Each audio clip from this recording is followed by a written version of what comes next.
Welcome to Love and Money, the internet television show of Prosperity ULLC, where we discuss what's happening to us, and what can we do about it. In this episode, we will discuss Simone Biles quitting, Biz Markie passing, and teenagers versus toddlers. Join our new Patreon to receive free merchandise, books, and consultation from Prosperity ULLC.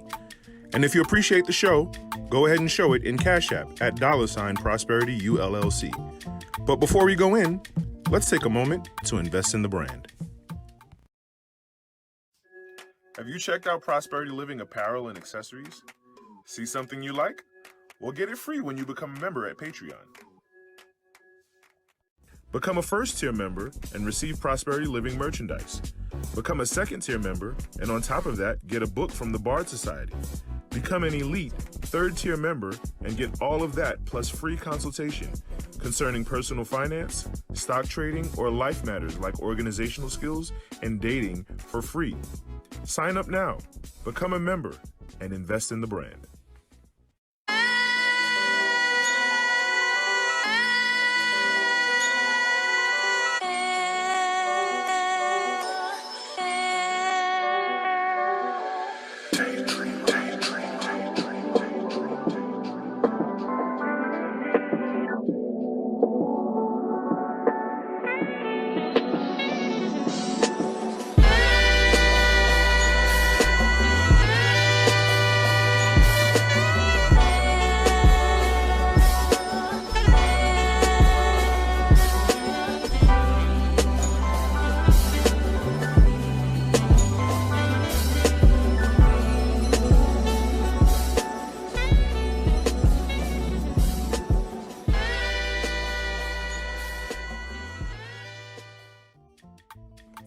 Welcome to our temperature check segment where we discuss current events. EV subsidies and tax credits. Electric cars can save you big money at tax time. If you're wondering what in the world is the deal with electric vehicle tax credits, look no further. We're here to make sure you walk into a potential EV purchase with all the information you need. For those of you who may not know, who haven't been following this show, EVs stand for electric vehicles. I've made it one of my life goals to purchase an electric vehicle. Like I said, I want to be ahead of the curve and not in the curve or following the curve. I want to be ahead of it, you know? And so yeah, EVs are the future. I want to get off gas. And my ultimate goal is to have an EV charger at my home. You know what I'm saying? Now that's pretty, so that not even do I have to go to a charging station. You know what I'm saying? I can just charge up at home and then step out. Or I can have a portable charger. Now that's next level, you know what I'm saying? But I digress. Let's get into this. Pay attention to these parameters because this is something I had to learn the hard way when I was shopping for a Tesla. We're here to make sure you walk into Things could change in a moment as the Biden administration continues to ponder its options.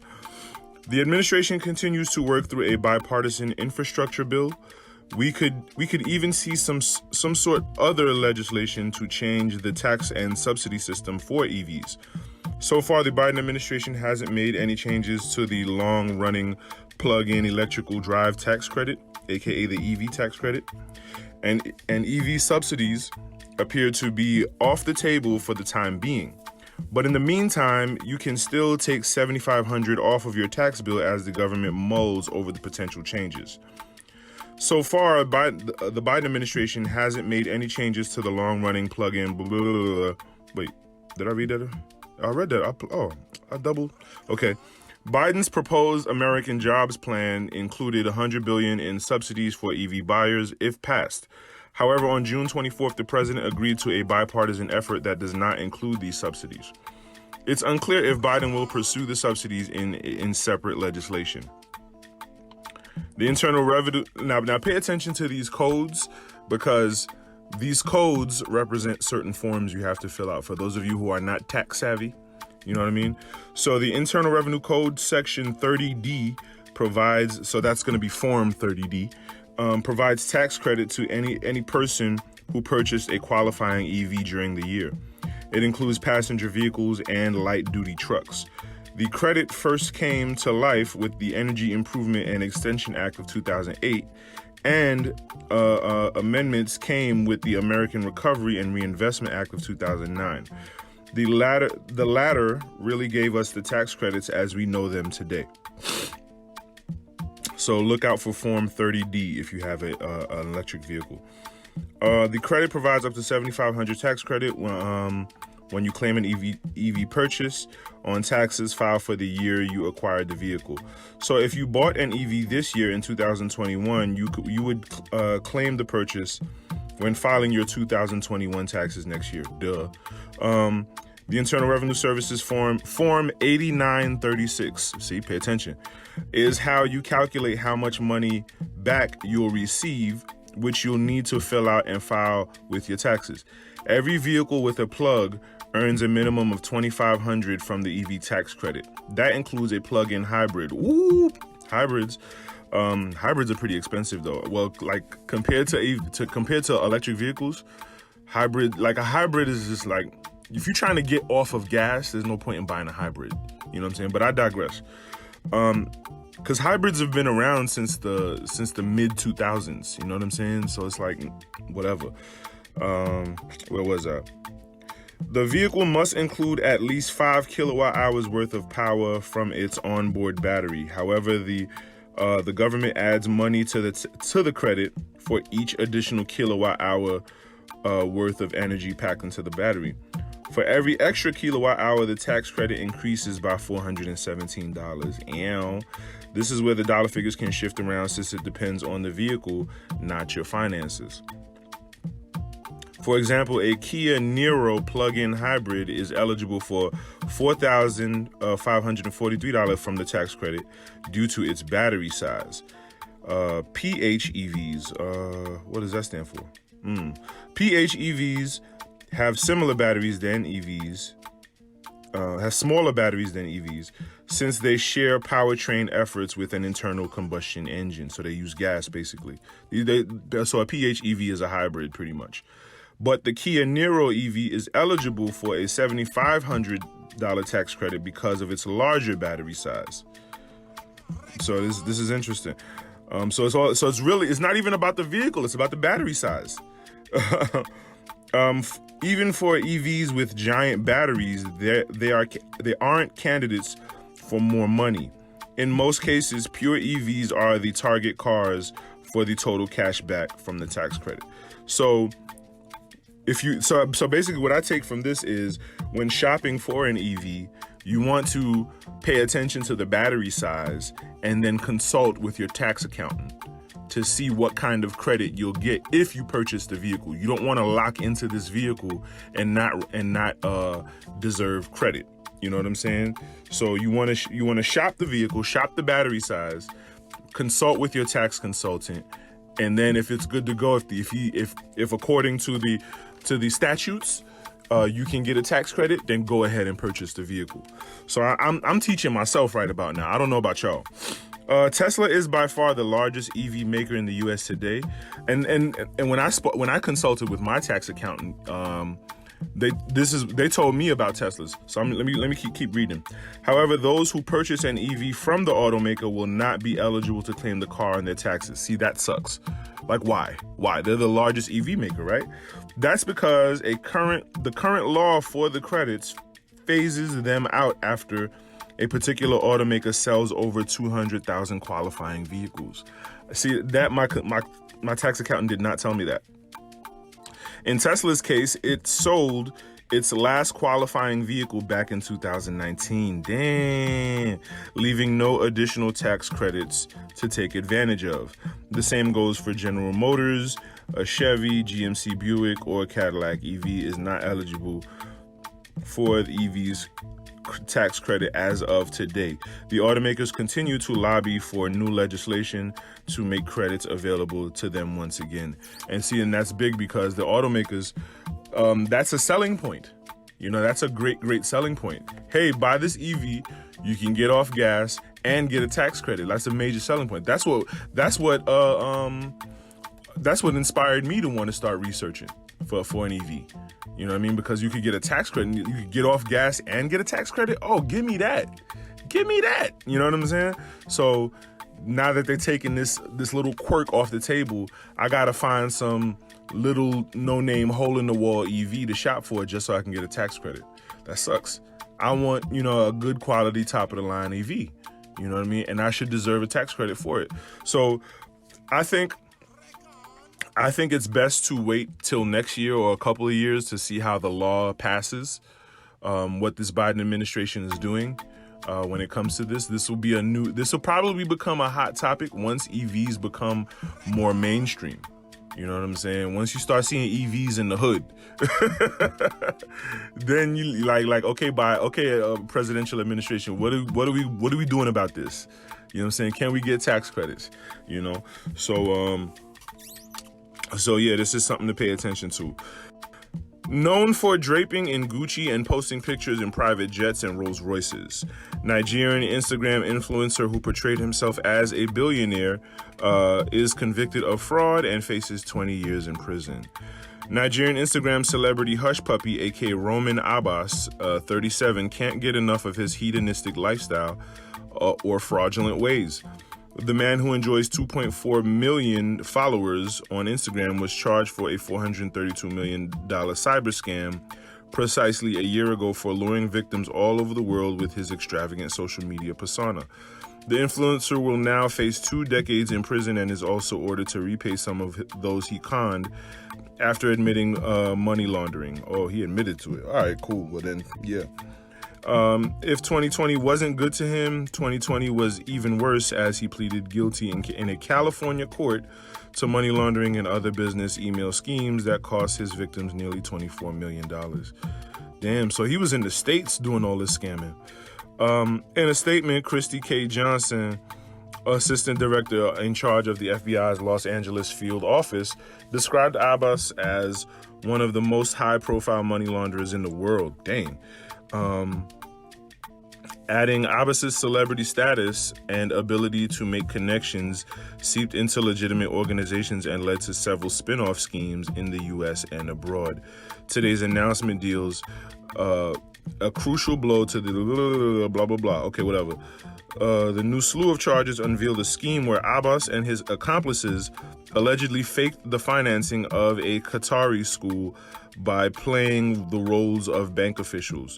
They succeeded in defrauding a businessman of $1.1 million. Damn. In part of the stolen money was used to purchase a Richard Mille watch. Those are not cheap. Those are not. Those watches cost almost the price of a house in New York City. You know what I'm saying? Like, yeah, it's crazy. Which was hand-delivered to Abbas in Dubai and subsequently appeared in Hush Puppy's social media posts. Mr. Abbas had set a remarkable rags-to-riches story of his life.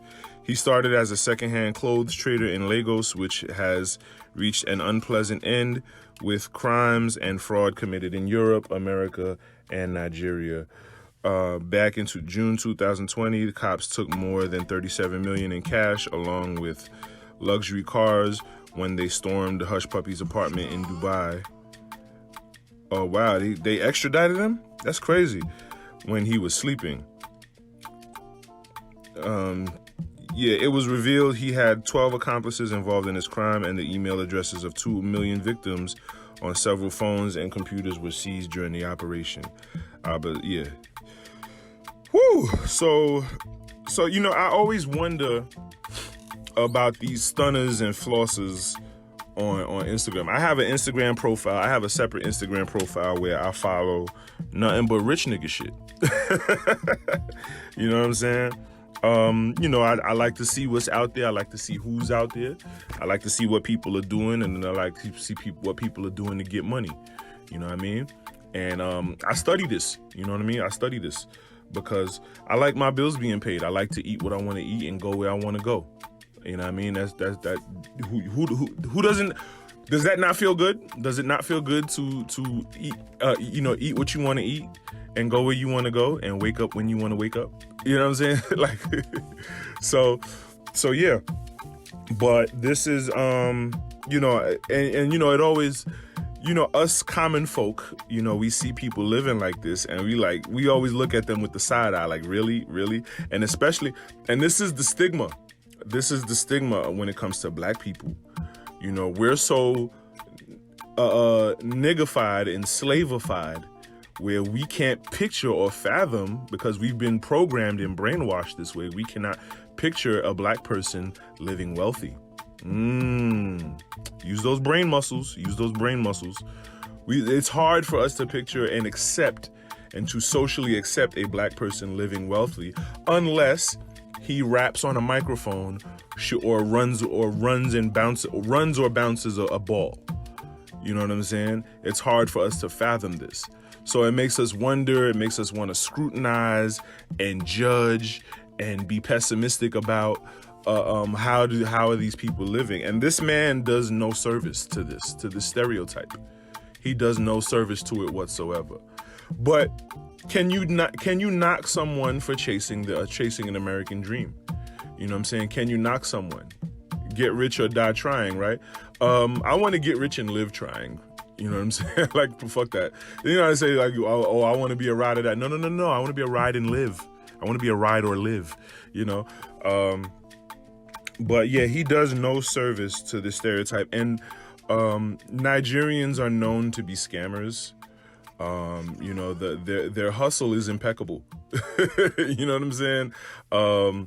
You know, we've seen and heard about those Nigerian laptop scammers who act like, you know, princes of some small kingdom and wherever, such and such, you know what I'm saying? And they only need however much donations or whatever.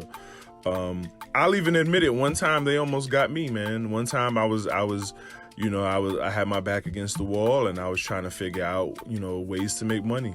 And it sounded like a good deal until I looked further into it. And then this is back when I was still going to check cashing places to cash my check, which is the worst. No. But, you know, if you poor, I get it. But yeah, and they, you know, I almost got caught up in one of them, and almost gave them my money. And the check cashing lady was like, nah, you might want to do away with that, bro. So I took her advice. And she saved me my time, my money, and my energy. You know what I mean?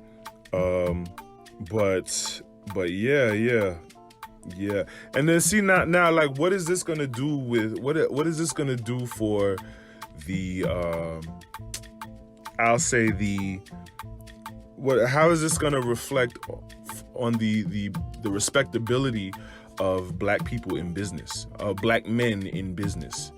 How seriously and respectably will we be taken when we see this guy scamming millions and millions of dollars? You know what I'm saying? Like, this is a black eye for us, no pun intended. This is a black eye for black people in business, for black men in business mainly. You know what I mean? Like, what is this? What message is this sending? You know, this is sad. This is sad because I would hate to be a successful, wealthy black man, and step into a corporate room and, you know, and you know, have to overcome a stigma and hurdle over a stereotype. You know what I'm saying? Before I even get a chance to prove myself. This isn't fair. And we do a great disservice to ourselves when we feed into these stereotypes. Black people, black men.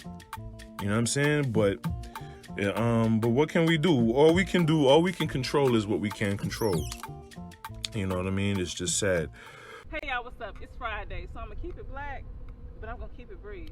We are bored this week. Was there a lack of creativity? Because it's giving very much ain't nothing new under the sun. Number one, we have Simone Biles, another black woman choosing to take care of herself. And the right? It's always the right. We're trying their hardest to cancel baby girl. Talking about, is she sending a message that it's okay to not be okay? Or is she sending a message that it's okay to not finish what you started? And since when did those two things become mutually exclusive? Piers Morgan talking about, there's nothing heroic or brave about it. You're letting down your country. He doesn't even go here. Simone cited her mental health as the main reason she chose to take a step back, because her mental health was contributing to something called the twisties. Now, the twisties is what happens when a gymnast loses awareness of where they are in the air. And have you seen Simone Biles do anything? Would you want to lose control of a vehicle moving that fast?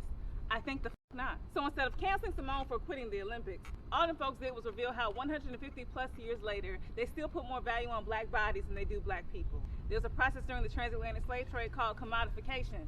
This was a key component in Western chattel slavery and was a means of turning human beings into commodities or marketable goods. Enslaved people were packed into ships by the thousands and were severely malnourished and mistreated. Their health was of no concern as long as their bodies could survive the journey and perform physically at a satisfactory level when it came time for them to perform. And in the same fashion, the monetary value of Simone Biles' physical performance is worth more to these people than her actual life. In other news, number 2, we have the baby being unnecessarily homophobic at Rolling Loud. Ugh. Making light of people with deadly cases of HIV and bringing unsolicited attention to what people may or may not be doing in the parking lot. Man, the internet twisted up my words. No, the baby, we did not. Like, what must you be going through at home to wake up and choose violence against people with HIV and or AIDS? The disrespect. Well, T.I. said you have to intend disrespect to be disrespectful. Well, disrespectfully, a lot of y'all's problem is that you mistake accountability for... Hey, if you see something, share something. Don't be afraid. Share this episode. Subscribe, like, and share. Thank you.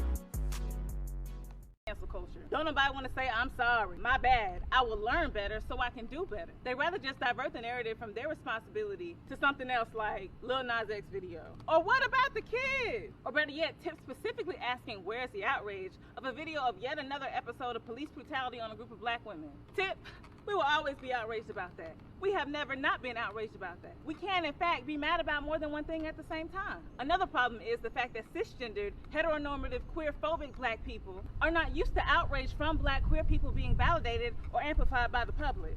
And it's so interesting because even the most toxically masculine black people won't speak negatively on Langston Hughes, Bayard Rustin, James Baldwin, Luther Vandross, or Arthur Ashe, who had HIV and AIDS for that matter, and not because they're dead, but because you find them respectable, because you find them palatable, because their contributions to black history and black culture overshadow their gayness for you. Because what the baby was basically saying is that still in the year 2021, gay people have to be respectable in order to be respected. And if that ain't white supremacy and a blackface pop calling the kettle gay, then I don't know what is. At 13% of the population, black people make up 42% of HIV cases. And while the numbers do show it affects more men than women, it's the shame and stigma surrounding the virus that keep people silent about having it or keep people in fear of getting tested because they believe a diagnosis to be a death sentence. Well, there are so many resources that show otherwise. People in the comments talking about, they too sensitive. AIDS is not a not sensitive topic. Ooh, girl, didn't T.I. post you on his page? How you gonna call him out like that? You mean call him in? You must have me confused for a black woman who's gonna cape for a black man just because he gave me an opportunity, a bop, or a TV show. I'm just trying to keep that same energy. What Simone Biles understands about greatness. In walking away from an Olympic event, the world's best gymnast rejected the false dichotomy between personal well-being and professional excellence. Central to Simone Biles' appeal as an athlete, even to viewers only flimsily acquainted with the rules and rituals of her sport, is the clarity of her gift. You do not have to know the specs of the original Biles. A double layout with a half twist and blind landing that distinguishes her floor routine to wonder over her straightened limbs during and her straightened limbs blurring and her equilibrium compensating. By the same token, on those rare occasions when the 24-year-old four-time Olympic gold medalist falters, is the thuddingly obvious. Yesterday evening in Tokyo, attempting a 2.5 twist vault in the Olympic women's team's gymnastics finals, Biles completed only a twist and a half and stumbled upon landing. Quote, "I'm sorry," she told her teammates minutes later, notifying them that she was withdrawing from the competition. Quote, "I love you guys, but you're going to be just fine." End quote. Shortly after, Biles appeared at a press conference and did something remarkable. One of the world's top athletes revised the language of greatness, positioning it as something to be tended to and mindfully maintained, not drawn on ad nauseum. Her most telling words rejected the false dichotomy between personal well-being and professional excellence. instead pointing to the former. I think this is a key phrase right here. The false dichotomy between personal well-being and professional excellence. That's with anything. That's with anything in life. The false dichotomy between personal well-being and professional excellence. I like that. Instead pointing to the former as a precondition of the latter. So meaning the former being a precondition of the latter, meaning your personal well-being is more important than your professional excellence, because you cannot be professionally excellent if you do not have healthy personal well-being. That's pretty much what that says in eloquent speech. Biles has spoken in the run-up to the Olympics about the pressure of fame, the isolation of these particular games, and her experiences in therapy. Yesterday, Biles said she felt lost in the air, quote unquote. Quote, I tried to go out there and have fun, but once I came out here, I was like, no, mental's not there. And if you look at gymnastics, you know what I'm saying? It is a very, very focused sport. To be able to run full speed and fling yourself up on a beam or on a pole and spin in the air, or like just run full speed on a mat and just fling yourself in the air, twist in the air while you're flipping, and then land flat on your feet. Like that kind of that kind of control. You have to be focused, or you're gonna hurt yourself. You're gonna fucking snap your neck. You know what I'm saying? So if you're not into it, if you're not there, don't do it. Don't do it. Don't do it. This woman has nothing left to prove. She has an entire move named after herself. She gets judged amongst the women, but she basically competes with the men gymnasts. You know what I'm saying? Like this is the kind of level she's on. You know what I mean? And she's 24. In her sport, she's considered geriatric. That's considered old in her sport. You know what I mean? She has nothing left to prove. You know what I'm saying? Her teammates will be fine, but she'll also be fine too. Now, of course, you know, when you talk about the Olympics, you're not competing for yourself, you're competing for your country. And so it's like, damn, like we wanted you to bring us home these medals and represent us to the world. You know what I'm saying? The Olympics, events like the Olympics are like political flexes. You know what I'm saying? Like, yeah, we got a strong military, we got a strong economy, but yeah, we got great athletes too. How about that? You know what I'm saying? So they're like flexes for us. You know what I'm saying? And so that's kind of how the rest of the country is looking at it. Like, damn, how could she?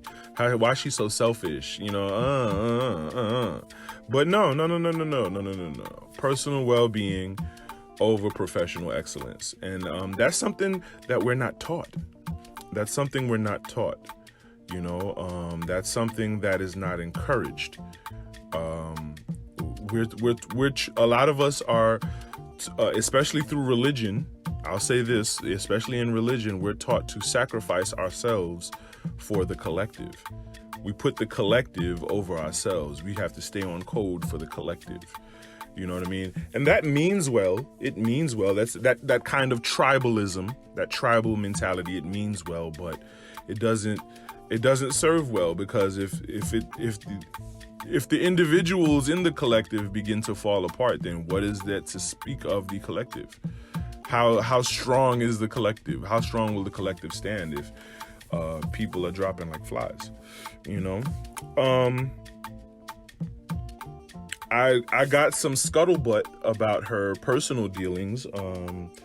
She went from dating like a really simple guy, a real simple, nice white guy, to dating a black NFL football player. You know what I mean?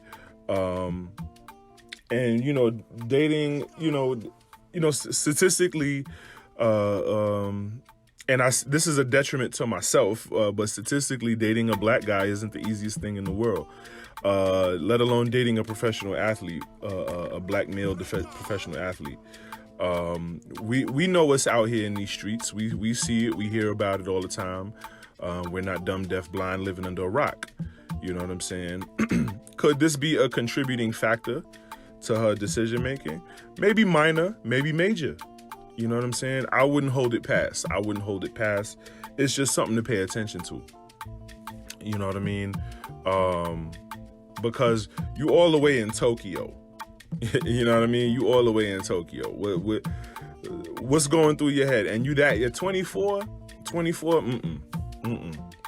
The emotional state of a 24-year-old is equivalent to that of, like, you know, like you're an adult. You know what I'm saying? You have goals, you have responsibilities, you have a certain level of maturity, but you're still a kid. You're still a kid, yo. At 24, yeah, you're still figuring it out. You know what I mean? And if your love life can, you know, when you that young, yeah, you fall in love hard. You know what I'm saying? And you make a lot of dumb decisions. And her living this lifestyle with all this responsibility and having the stress of a boyfriend at home, you know what I'm saying, who's a black male professional athlete, that's not easy. That's not easy. Am I blaming it? I'm kind of throwing the stone and hiding my hand. I'll admit it.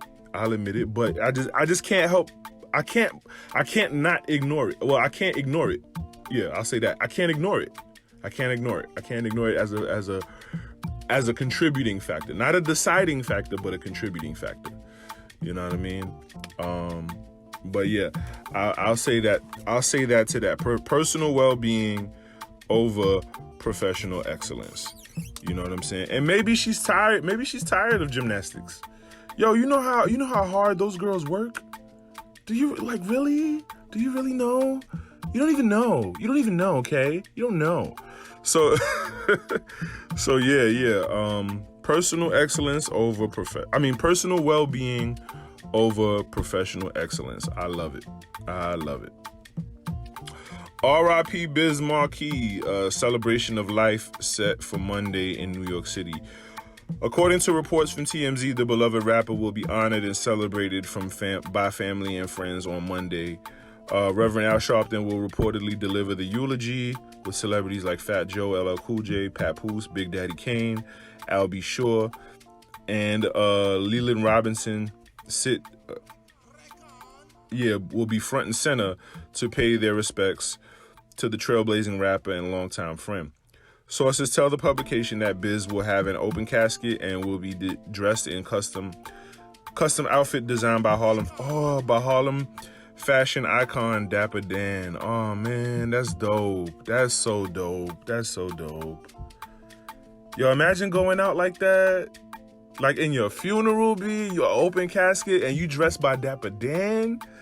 Oh man, that's dope. That's hip hop. It don't get more hip hop than like there's no better way to go out like that. As fans of the hip hop legend already know, Biz was one of Dapper Dan's biggest supporters when both of their careers were just getting off the ground. This is so true, and it makes sense. I actually read Dapper Dan's biography. I actually read Dapper Dan's biography. Beautiful book. Like he was Harlem. Like you don't understand. Dapper Dan was post 1920s Harlem Renaissance Harlem. Like everything like that went on in Harlem from the 50s. Cause I think he's like 80 years old by now. Like I don't know, he's like 70 or 80 by now. Like he's old, but like he's legendary. From the 50s up to now. You know what I'm saying? Like he experienced, you know what I'm saying, drugs, gangsters, poverty, you know what I'm saying, jail, success, failure, back to success. Like he's done it all, you know what I'm saying? Let's focus on Biz Markie. There's tons and tons of pictures of Biz Markie wearing Dapper Dan outfits. You know what I'm saying? Especially a lot of these old school rappers. LL Cool J, KRS-One. He does throw shade about how some of these old school rappers owe him money. And you know, an old school Harlem cat, he ain't gonna forget who owe him money. You know what I'm saying? yeah, but you know, hey, but like he, you know, Big Daddy Kane, yeah, like all of these rappers, you know, yeah, they all ran the Dapper Dan at the time, you know what I'm saying, when they was on their come up, you know what I'm saying. If you didn't have Dapper Dan, you ain't have nothing. And so yeah, Biz Markie was one of them. Yeah, he made Kangos fly. He made the I don't know what they call them hats, but I know the Rastafarians back in the 80s used to wear them a lot. There's these big leather hats. It's a leather hat. You know what I'm saying? Yeah. And yeah, Biz Markie made it fly. He made the dookie chains, the 4-finger rings. He was that. He really, and he was there back in the early 80s, probably close to the late 70s.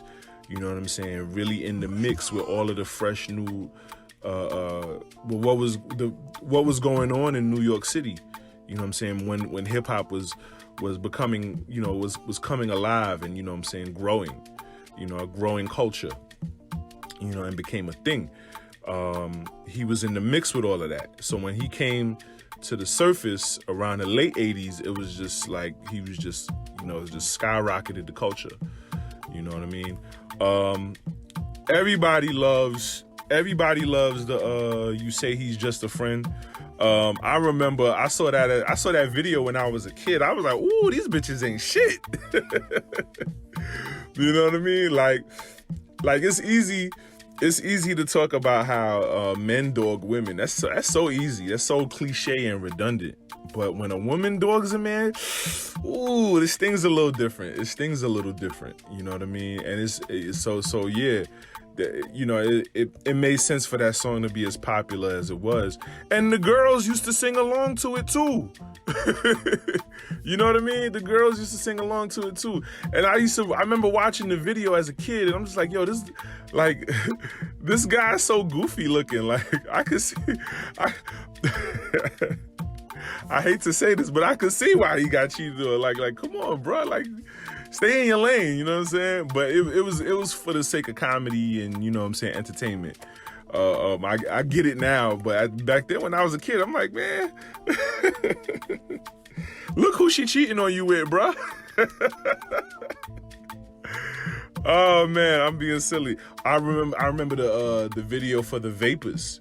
I love that beat. I downloaded that beat, and I'm pretty sure he produced it. The Vapors. Yeah, Biz Markie, he was kind of, he was like the clown of hip hop, you know what I'm saying? In a good way, you know. He made hip hop, he was one of those guys that made hip hop fun, you know what I'm saying? When he got, yeah, so rest in peace to him, you know what I'm saying? And I think that's a super duper dope funeral. Not too many, like, who could say, like, there's people who like, oh man, there's people to have a funeral like that. You know what I'm saying? Like, it doesn't get any better. I wonder whose idea was that, because there's a lot of people in hip hop that have passed away within these past couple years. I don't know what, like, I think, you know what I think it like I think it is. I think that Fast and Furious culture of hip hop in the 80s and the 90s is like really catching up with people. You know what I'm saying? Heavy D. Like, you could go down the list of all of these hip hop, whether they're artists or executives or whomever, you know what I'm saying, who died in their 50s. Medically, that's young. That's medically young. You dying in your 50s? Come on. You know what I'm saying? And you know, hip hop was exploded in the crack era. You know what I'm saying? The crack, like, as far as history is concerned, the crack era in hip hop are like synonymous. You know what I'm saying? It was the crack era that birthed gangster rap. You know what I'm saying? It was the crack era that birthed certain outfits and clothing styles. You know what I'm saying? Because with so many black men getting sent to prison, you know, they were coming home, and then people, you know, they were getting revered by guys in the streets, and they wanted to look like them and dress like them. So they were sagging their pants, you know what I'm saying, walking a certain way, you know, and this is all from prison culture. The crack era spawned prison culture, which spawned gangster rap, which, you know, which spawned, you know, all of that, you know. And so, what was my point? What was my point? all I'm saying is, you know, yeah. So yeah, I guess I forgot my point. I completely forgot my point. But yeah, this is like, that's a dope funeral. I want to see pictures. I want to see what the outfit going to look like, and I hope it just boosts Dapper Dan's credibility and marketability a whole lot. You know what I'm saying? And we need couture hip hop fashion. We need to make hip hop fashion couture. Hip hop fashion saw a very high and low crescendo of greatness, you know, from the 90s into the 2000s. And I think in the future, you know, with Dapper Dan pushing hip hop fashion forward, we need some couture. We need some couture, and he's doing it. He's doing it, and he's yeah. So I digress. R.I.P. Biz Markie. All right, boys and girls, you know what time it is. That's right. It's time for the internet to internet. Get your popcorn ready, sit back, relax, and enjoy. I want that pepper. Jalapeno pepper. Jalapeno. Jalapeno. The pepper is called jalapeno, but it's not a sauce. Which pepper is jalapeno? Jalapeno is not jalapeno, it's jalapeno. They spell it with H. No, but it's pronounced jalapeno. It's okay. Thank you. Jalapeno, write it. Put the red pepper and the yellow pepper and green pepper. Okay, mixed peppers. Sorry, because I'm dieting, I will have the light mayo. Oh, light mayo. The light mayo. Okay. Light mayo. If I wanted to say that, I would have wrote it. You implied that. I said what I said. Okay, well, what you said was some bull. But That's you don't what it like is. it. You don't like it. I sure damn don't like it. What you want me to do? Okay, you don't like it. How you in the wrong school, Derek? You see, this is the shit I be talking about with you and why you were dumb. Excuse me, Miss Jaden's mom. Hi, Jaden got into a little altercation today with another student. He hit him in the face. Let me tell you just something. wanted to discuss. Mr. Santana. Yes. My son ain't no pussy. He don't stay here for nobody. I'm only here for the A's and B's. Next topic.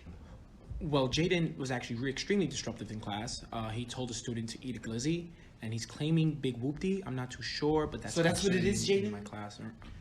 You making funny money right now? Open mics? You a comedian? I've moved the seat several times, and it's still... Say less, Mr. Santana. Yes. Jaden, big whoopty? Really? Should I whoop your ass in front of Mr. Santana? In front of everybody in this school? Huh? That's it. No TikTok, no iPad. I don't want you talking about nothing. When we get to the crib, it's on site. I don't want your sandwich, bitch. I ain't gonna be here long. That's okay. You can keep your blanket and your pillow, bitch, because I'm finna...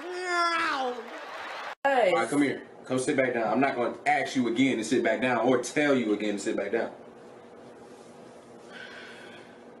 Period. It's no point. Don't get up. Like, I'm talking to you like grown folks. Okay. At least I'm letting you know what's... Don't watch me watch the paper. Y'all talking too much. Oh, honey, my head throbbing. Let me take a Tylenol.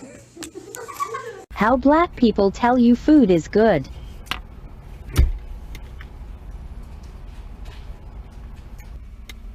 Listen. The man said don't eat the apple. The snakes, I can't eat it. How you feel? No, look how my pum pum fat, Adam. Adam, look how my pum pum fat. Look how my body. Adam, look how my body. Look how my body fat. Look how my body fat, Adam. What are you talking about? Eat the apple.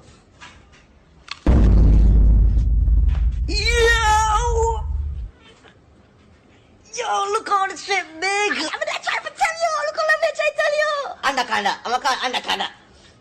Yo, your body fat. Yo, your body look good. Yo, Eve, turn on. Turn on. Mama body. Good. Yo, bend over.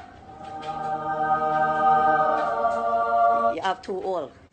Maybe an anaconda for going there. Yeah, but which one? But me if you know that, Adam, just put it in the two of them. I put it on the top one first. You know not what you have done. She give. Hey, Marcus, what you about to get into? Not much, LaQuavia. Just about to hit up McDonald's for that new chicken sandwich. Oh, I heard about that when I was getting my cornrows in. Don't worry, I'll bring you back some. McDonald's. Grand Rising, you don't love yourself. Be open to men walking all over you. Be freaky, be freaky. You are lost. Men are God. Simply put, men are God.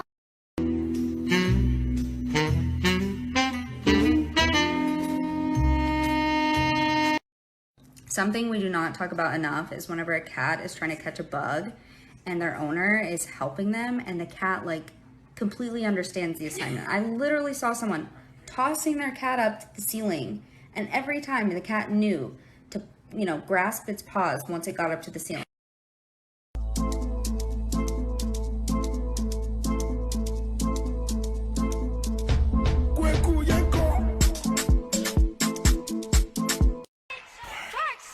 Rock, how we rock, bitch. Rock, how we rock. Rock, how we rock, bitch. Rock, how we rock. Rock, how we rock, bitch. Rock, how we rock. Rock, how we rock, bitch. Rock, how we rock. Bop when we bop, bitch. Bop when we bop. Bop when we bop, bitch. Bop when we bop. Bop when we bop, bitch. Bop when we bop. Bop when we bop, bitch. Bop when we bop. Rock.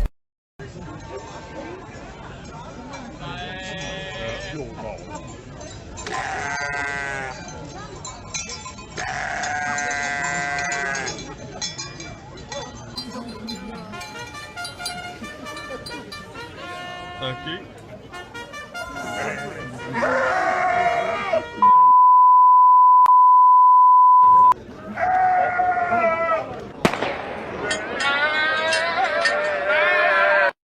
Shut up, I suck your dick, my nigga. Fuck is you talking about, dead ass. Shut up, I grab your dick with my lips.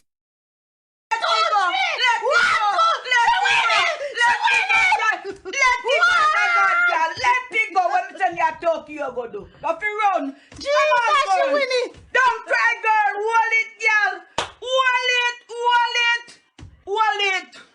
What me tell you go for do? Run. Cock up, girl. Cock up. In the name of Jesus. Come on. 1, 2, 3. Oh, you mean? Oh, so hot. Damn.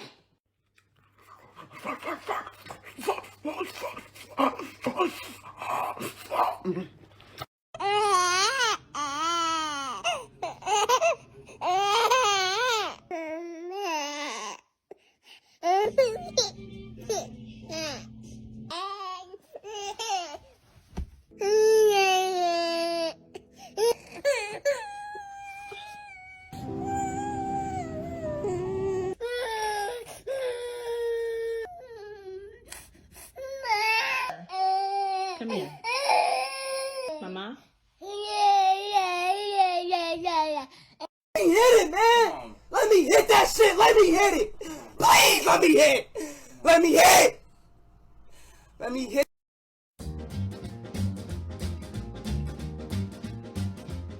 And every time it rains, pennies from heaven. Shooby-dooby. Don't you know each cloud contains pennies from heaven? Shooby-dooby.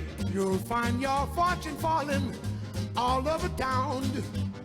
Be sure that your umbrella is upside down, and trading for a package of sunshine and ravioli. Macaroni. If you want the things you love, you must have a pizza. If I were a boy. You is a fucking boy. Bitch, why would you do that shit, bitch, and I'm on fucking live, bitch, with your sour pussy ass?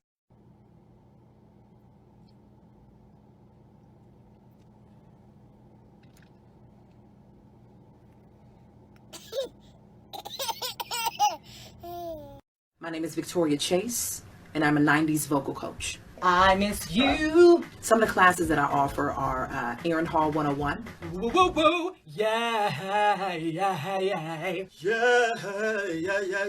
gotta die at the end. Yeah. SWV 102. Boy, there you go. You're telling me. You gotta have a seizure with it, almost like you're like telling me. You got it. Okay, now from the top.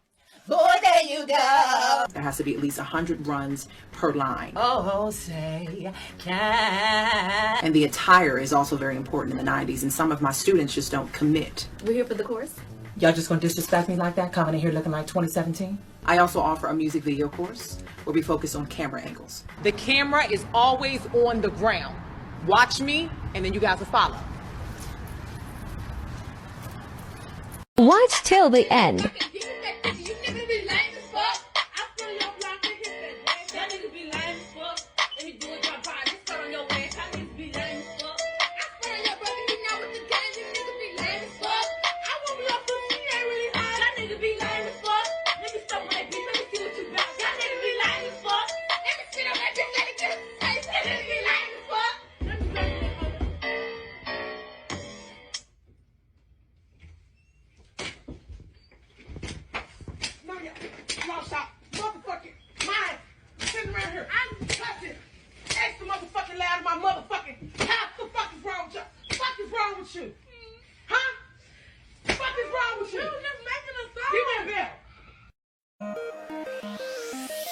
You would not believe your eyes.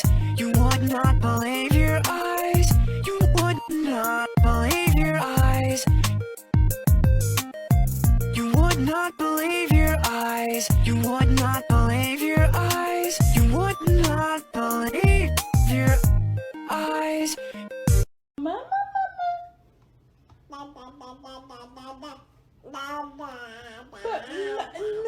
No, mama.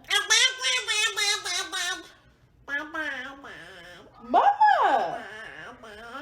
Money when I do, so don't speak on me again, cause all my life you fucking true. All my life you fucking wet. You can't knock me for no say. I see your bed sit on the floor, I see that mattress in the back. Told that little bitch I'm the GOAT, and that hoe thought I was cow. Heard that bitch, she from the O, and bitch, I'm all over the mouth. Anybody wanna fight? All my life I want to smoke. Bitch, I put that on your kids and your baby daddy throat. And you know he ate my cat, and he ate it from the back. Then he took me to the mall, I made that nigga spin a stack. Tell that hoe don't call my phone, cause that bitch, she out of place. I know that's your sad ass goddamn sister you talking to. Why you sitting First there of on the all- phone still talking about me, Nita? First of all, you can And get the over fuck here away with from me. my car. You over here with me. Just tell her you miss me then. Don't nobody miss your sorry ass. You Why ain't you got over shit. here? What the fuck do I miss? Why you over here then? Because my motherfucking daughter's over here. That's why the hell I'm over here. No, she ain't. You lying. You still make that roast the same way with Don't worry about what the fuck I make. Whatever the hell I make, you ain't getting shit. I need one of them roasts. You don't need shit from me. What about the bitch you with? What, she can't make it? See, that's the problem right there. That's what you're worried about. Stop worrying about that. Can you make the roast or not, Nita? Can Mumu get her motherfucking school clothes? That's all the fuck I'm asking. I need carrots and at the same. Can Mumu get her motherfucking school clothes? Can she get her button up and her motherfucking slacks? School's starting next week. I'll go get the button up, but you's a goddamn lie if you think that girl goes to school and you think I'm finna. I didn't talk to the motherfucking teacher. What the hell I got to lie to you about a damn button up and some motherfucking It's slacks? Rona. Ain't no damn school. You're lying. I don't have to lie to Mommy full shit, ready to get it started.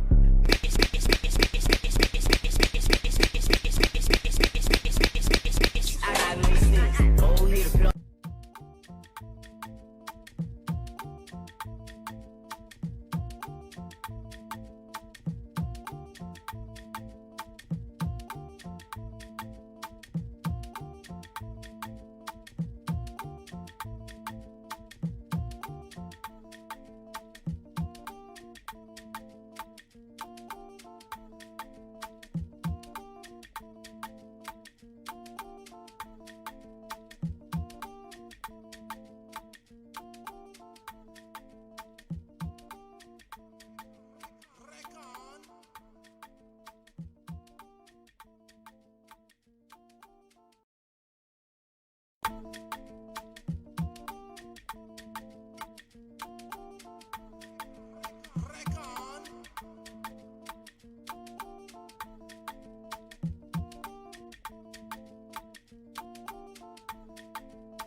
Have you checked out Prosperity Living apparel and accessories? See something you like? Well, get it free when you become a member at Patreon. Become a first-tier member and receive Prosperity Living merchandise. Become a second-tier member, and on top of that, get a book from the Bard Society. Become an elite third-tier member and get all of that plus free consultation concerning personal finance, stock trading, or life matters like organizational skills and dating for free. Sign up now, become a member, and invest in the brand.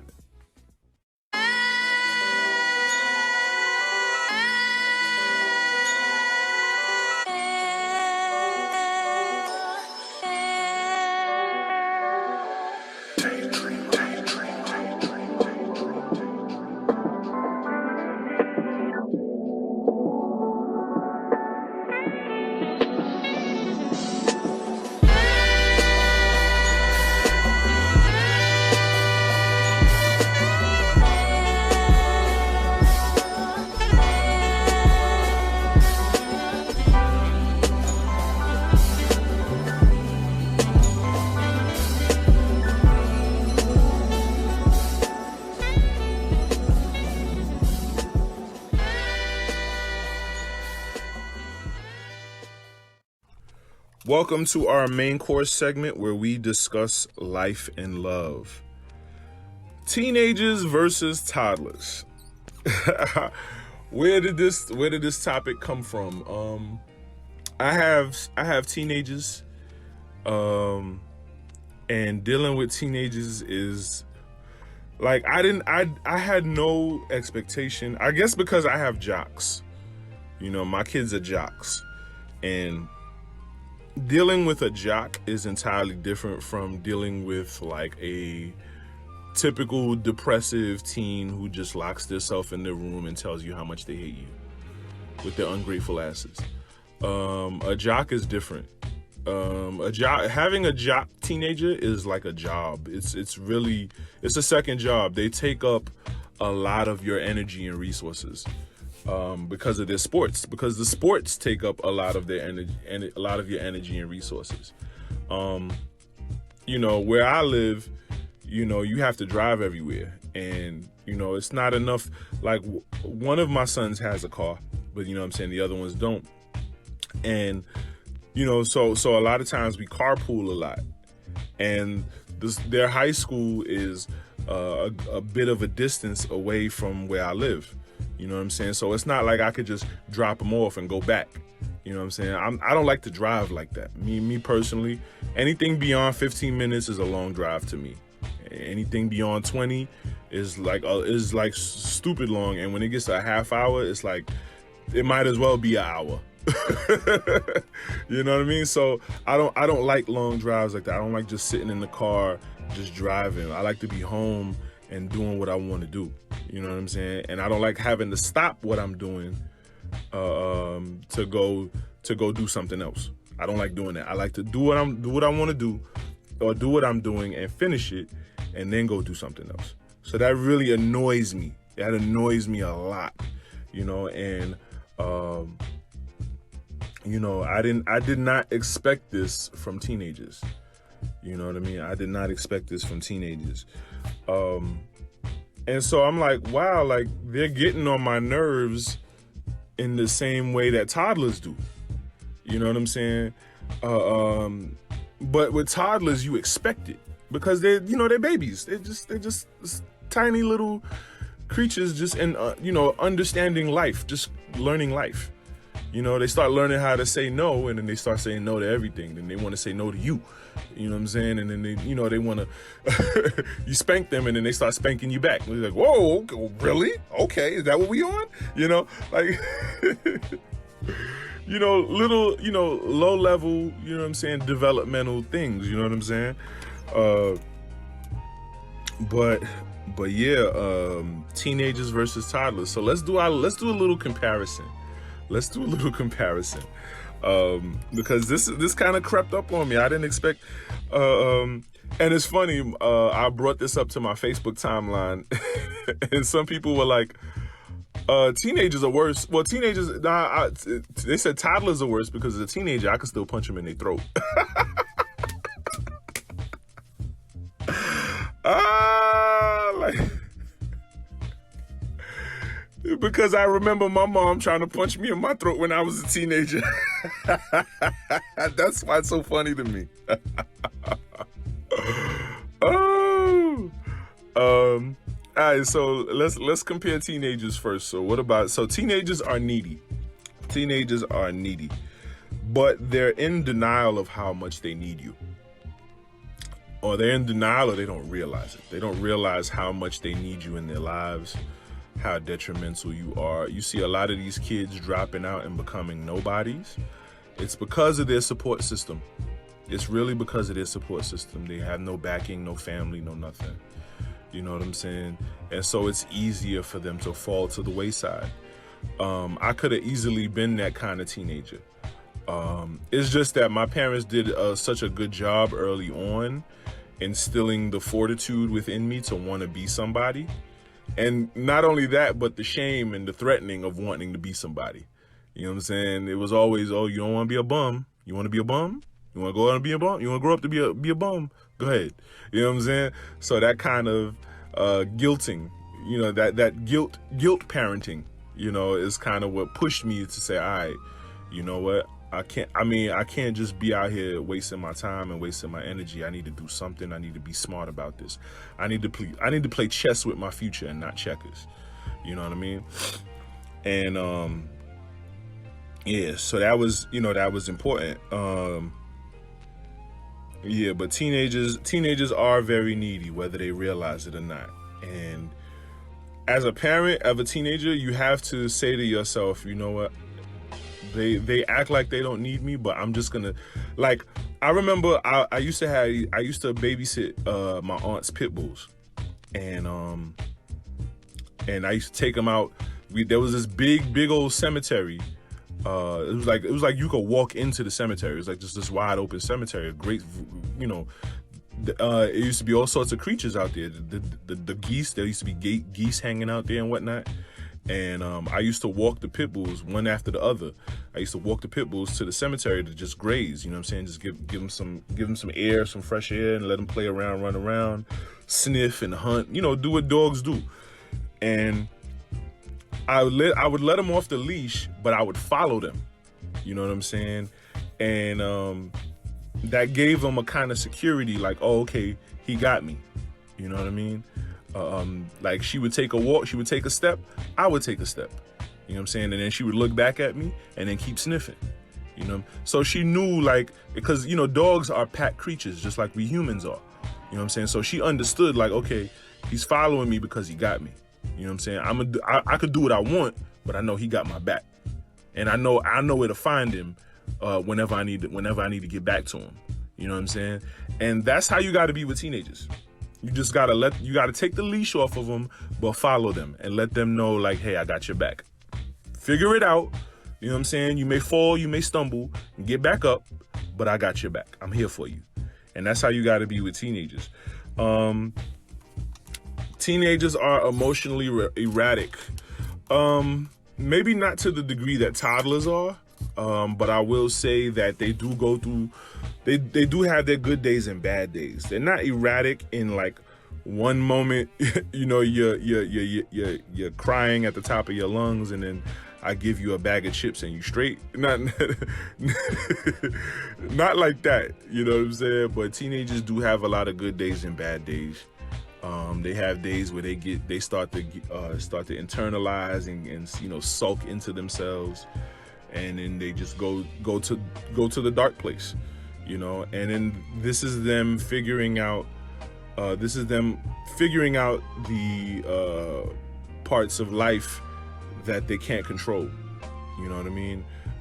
When you have no responsibility, and you know, you go through life and everything is fun. You know, and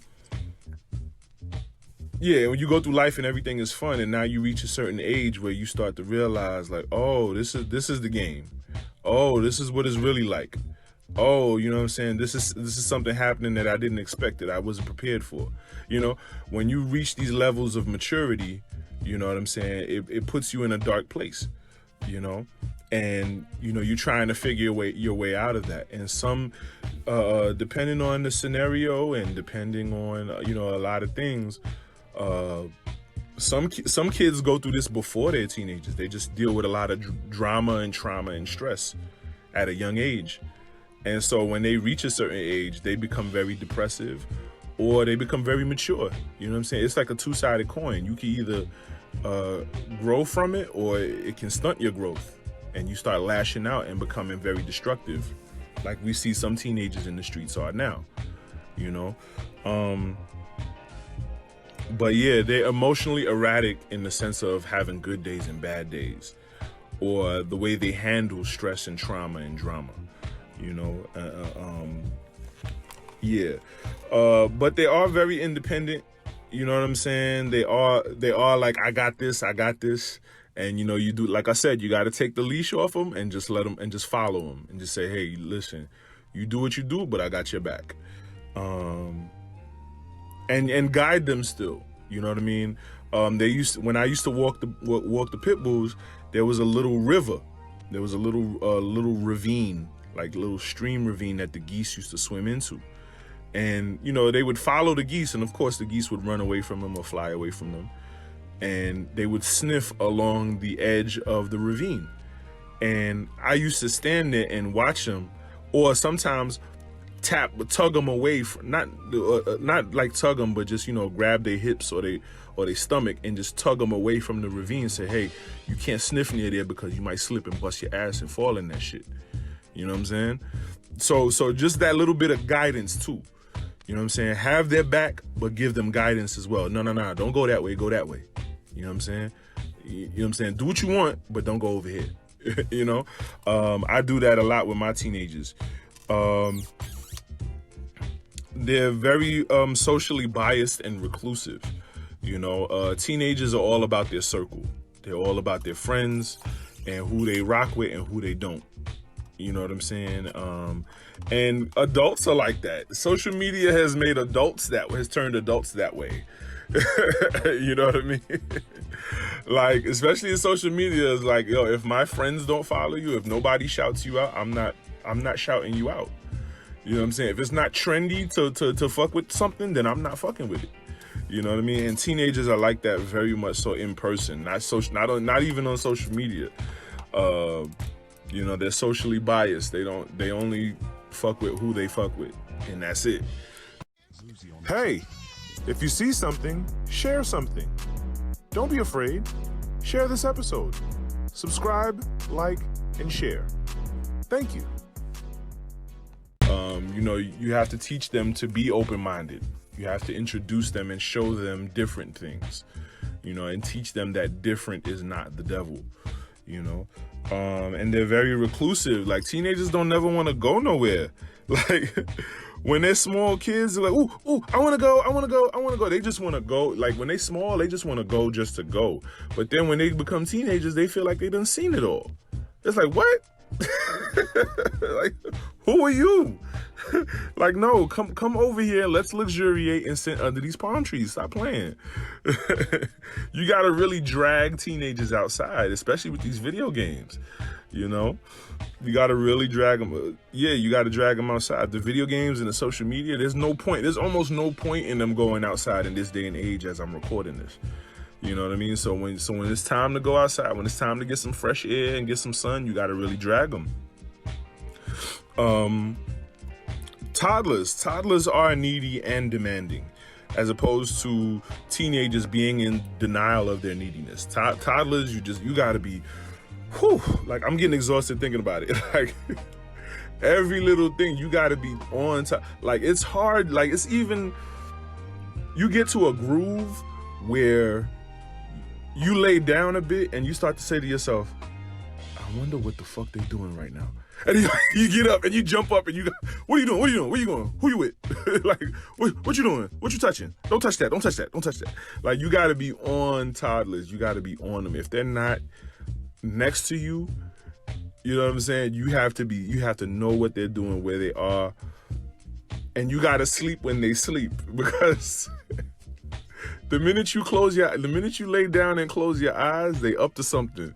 They messing with something. Yeah, you got to keep them in your eyesight. in your near vicinity.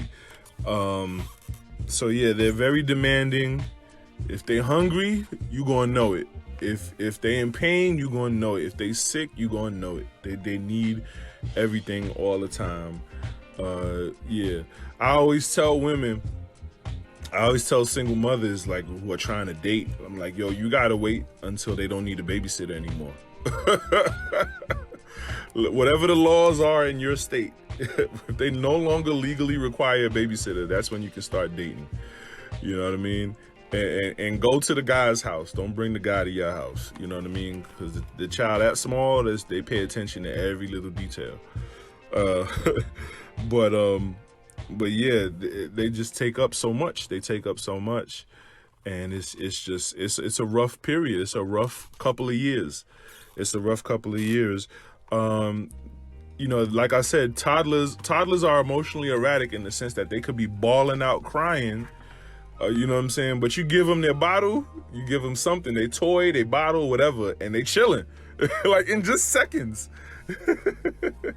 You know, they're still in that phase where the only way they can communicate is by crying. You know what I'm saying? It's like, it's not until they get a little older, like 5, 6, 7, 8, where they cry as an emotional response as opposed to a physiological response, you know? But yeah, so because that's their form of communication, it can be very erratic, because it's either they're crying for something or they're crying because they feel a certain way. And then the things that they feel a certain way about are so ridiculous.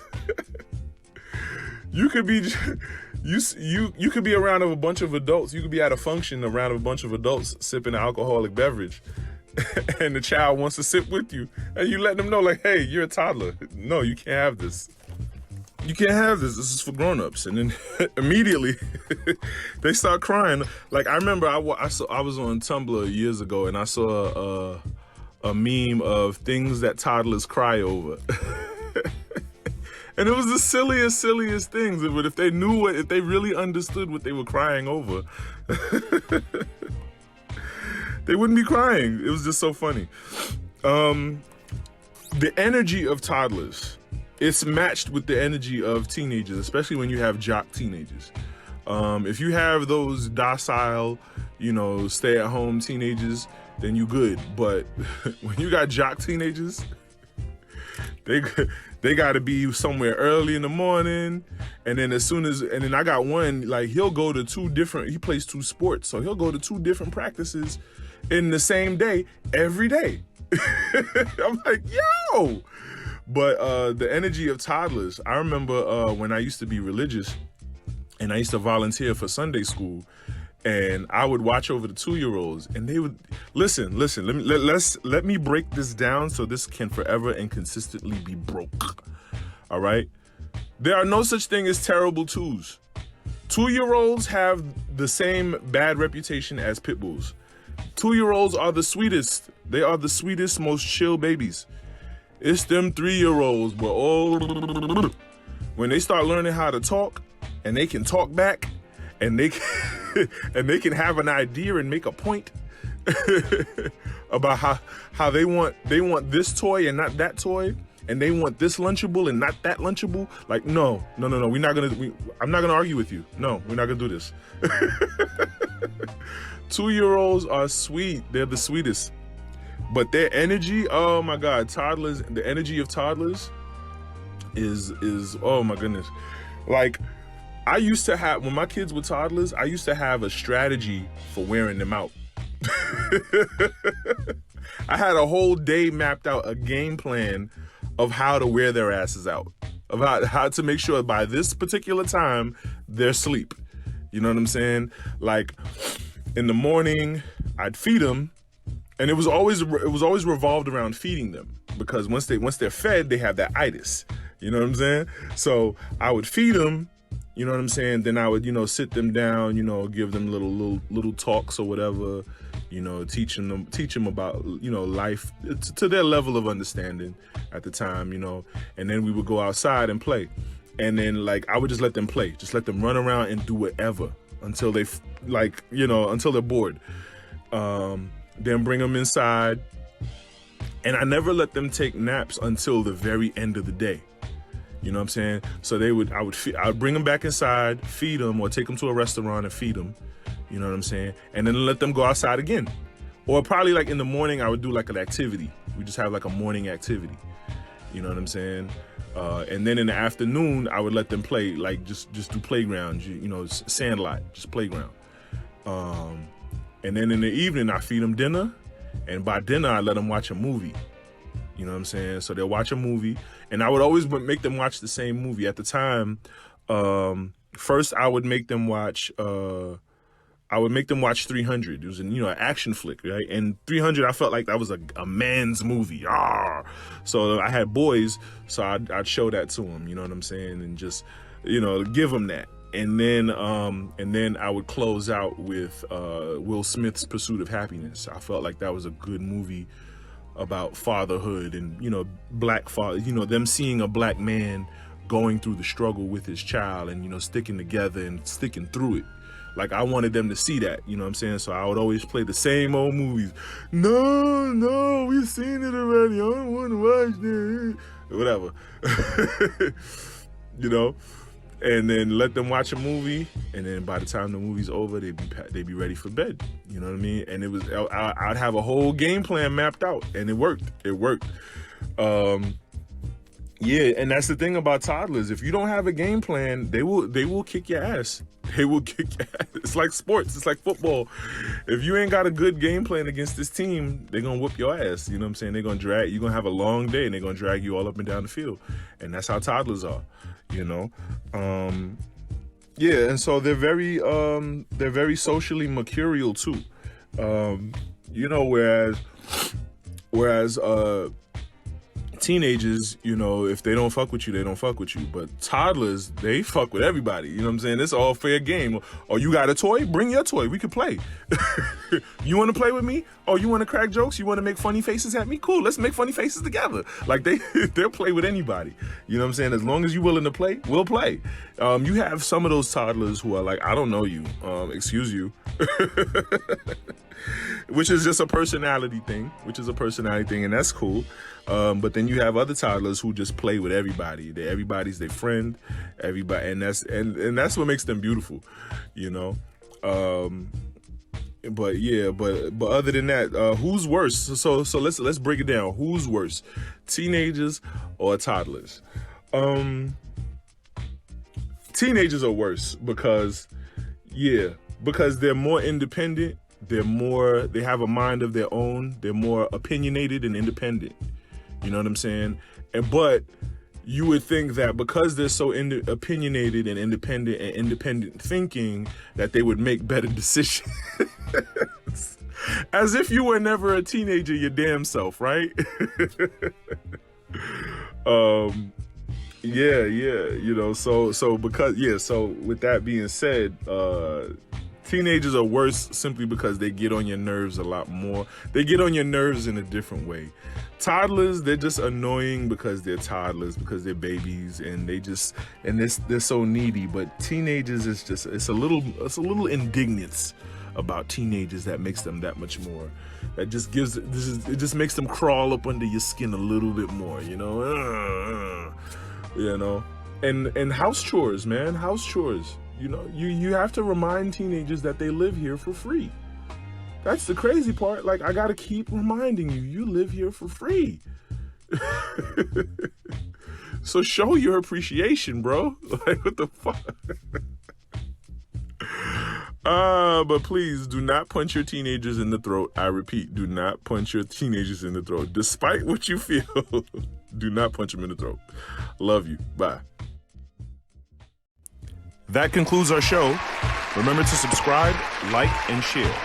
And if you appreciate the show, go ahead and show it in CASHAPP at $Prosperityullc. Join our new Patreon to receive free merchandise, books, and consultation from Prosperity ULLC.